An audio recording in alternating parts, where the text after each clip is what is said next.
Nissan continues to redo the entire lineup. They looked at their entire lineup with a big dry erase board and would swipe and started over. Yes. Here we are. Yes. 2022 Nissan Pathfinder. You remember the Pathfinder? Yeah. This is cool.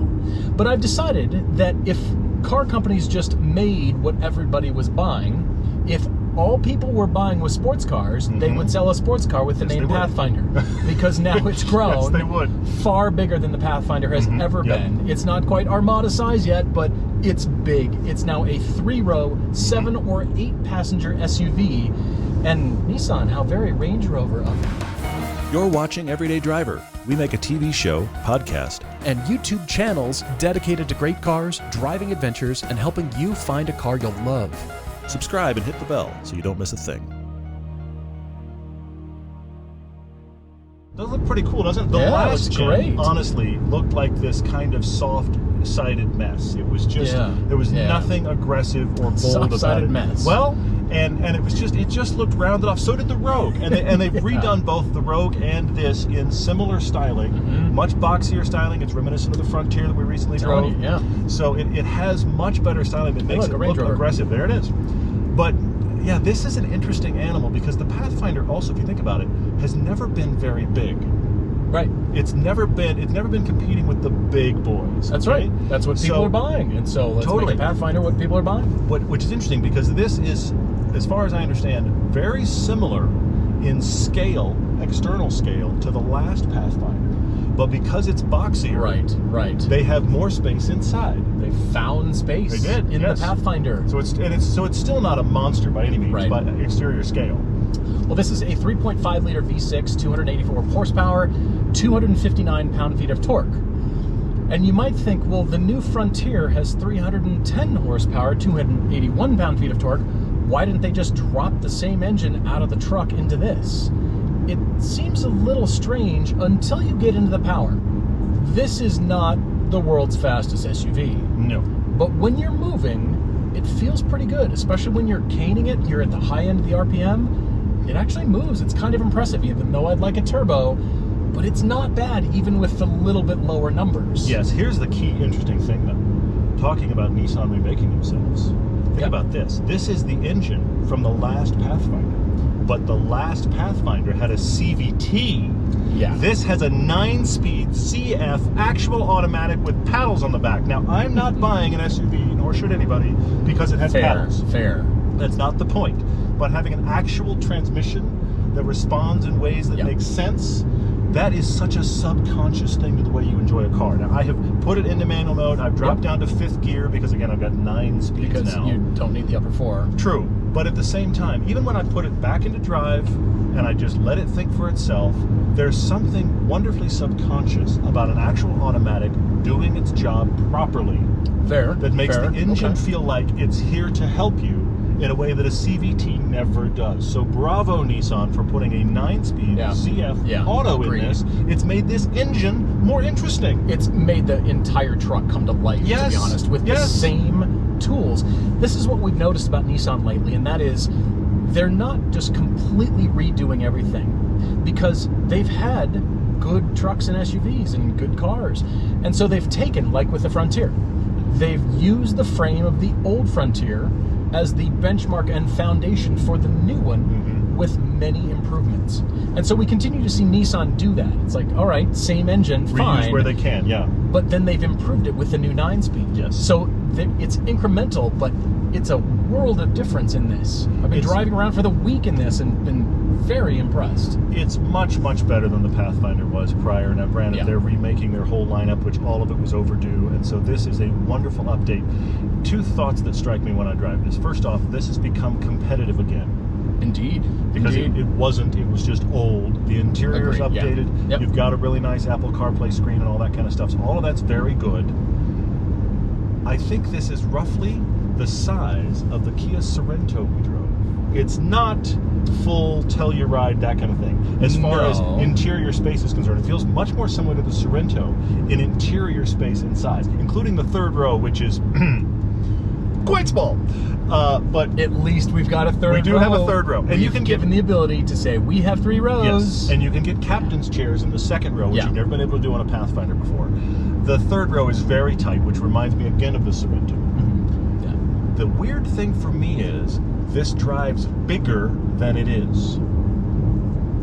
Okay. It is 4,500 pounds and not as big as some of its competitors like the Telluride and those companies. More Sorrento sized.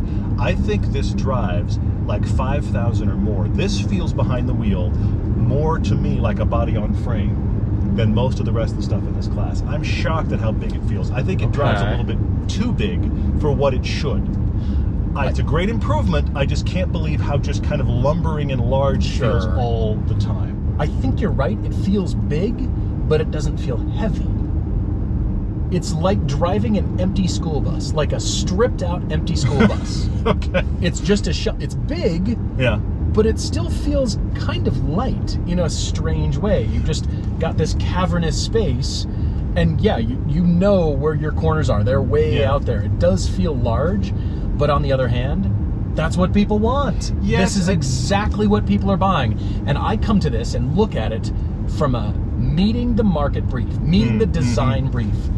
Do the people who are wanting to buy these, will they buy this because of that feel? Yes.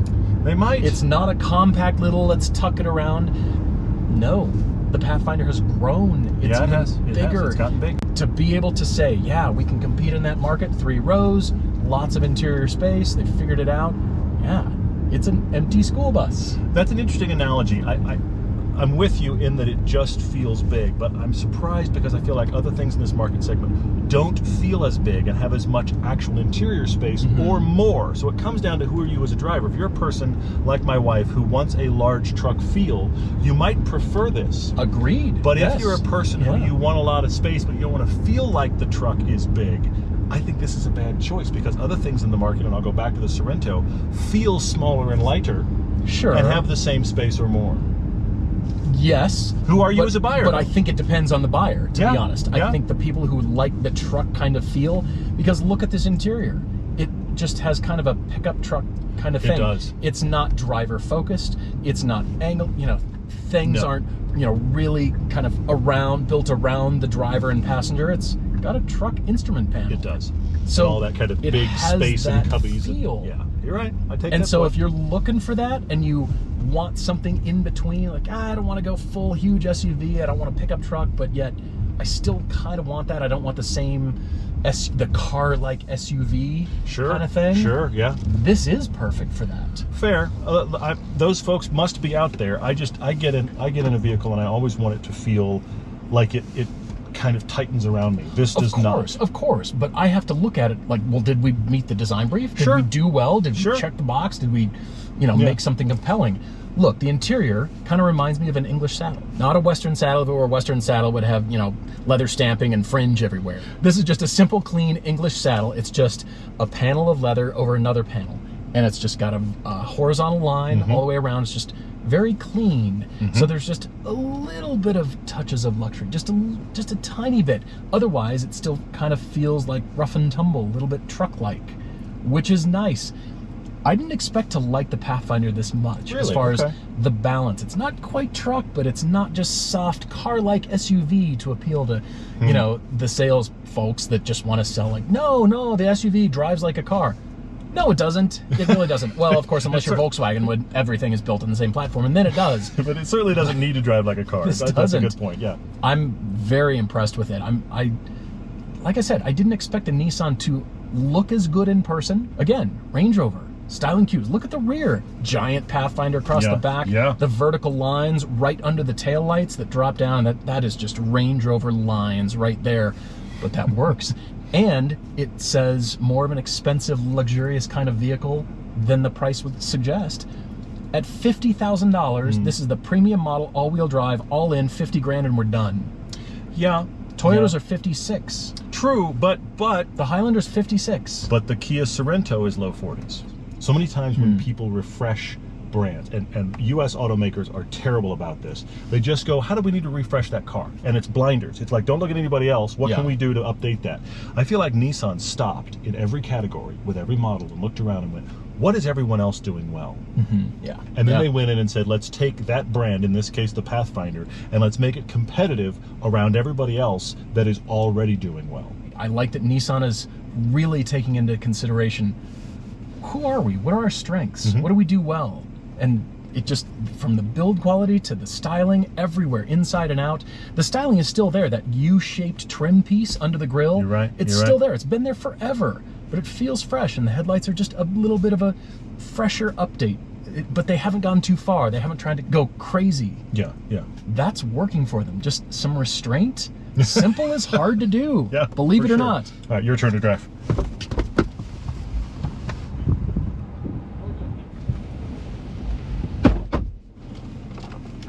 You know how Mercedes was, of the aughts, was like the lost decade for me when I didn't like Mercedes, and then I bought a cheap sports car from that decade. Yes. I feel like that era of Nissan is now behind us. The new stuff they're doing with the Frontier and now the Pathfinder, every time we've gotten in one, we're just going, huh.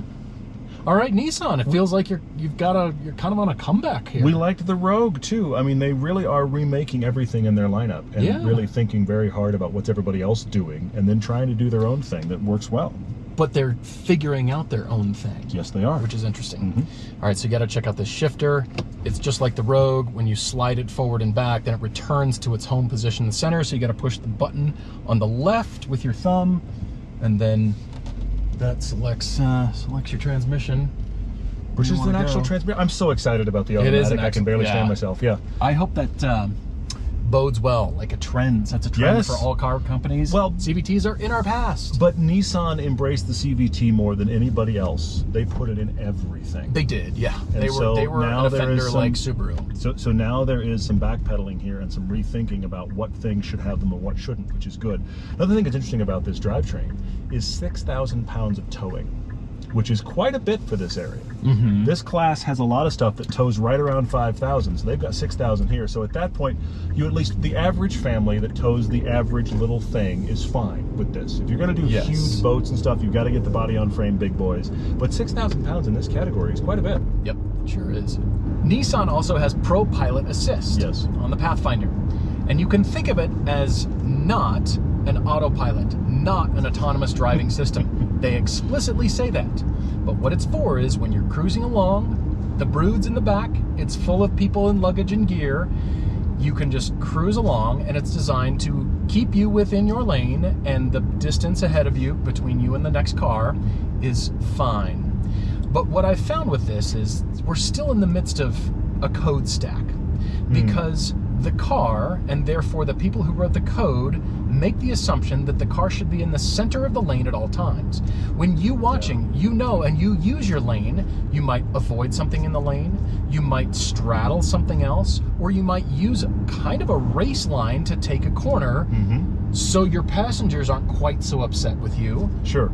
And you can actually navigate at a faster speed. Use the full width of the lane, yes. But the car thinks you should be in the center of the lane at all times, through a corner, on straightaways. Then it gets annoying. Nissan says a chime will sound and the steering wheel will go crazy. Fortunately, you can turn that off with your left thumb on the menu here, and it can all go away. You can also use just regular cruise control at your right thumb on the steering wheel.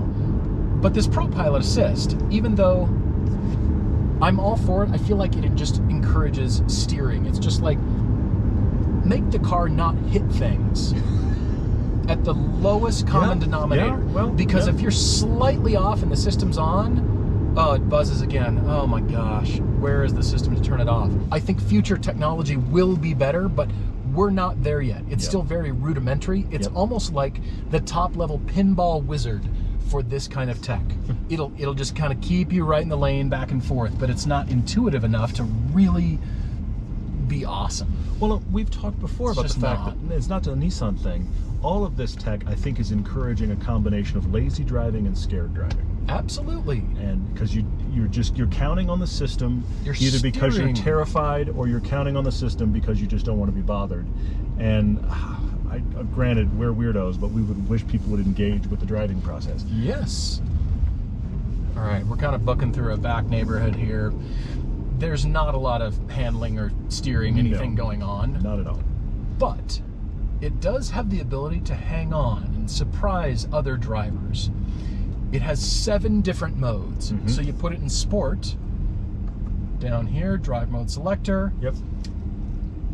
There's not a lot of feel. The car doesn't really change underneath you. Not really. And this is my issue with SUVs that have sport mode. Okay. Even though, yeah, the throttle response is a little bit more. It is a little better. Nothing really changed about the suspension or the steering inputs. And so why does this need sport mode? Why do we need sport on something that really can't and shouldn't be driven fast? It shouldn't be hustled. It's not designed to be. Inherently isn't sporty. Does that sell? Do paddles sell? Now, I would use the paddles for passing up and down grades. Absolutely. Or, yes. Just engine braking. This is the right balance between not too much truck, not too much car-like SUV. There's some little bit of 12 o'clock offender driving. I'm just kidding. I'm back to 2 hands. You could do it, but there's a little bit of trucky in this. Yeah. And that will appeal to buyers. And for that reason, I do like the Pathfinder. It doesn't just feel like a soft, plasticky Subaru anymore. Fair. It feels like something real. All-wheel drive, this is primarily a front-wheel drive all the time kind of drivetrain. But there's something more here that acknowledges Nissan's, the hard body era, the Pathfinder I grew up respecting in the 80s. They're trying hard to reclaim themselves, for sure. That's what Nissan has. That's what they've got. That's who they are as a company, and I think they're rediscovering it.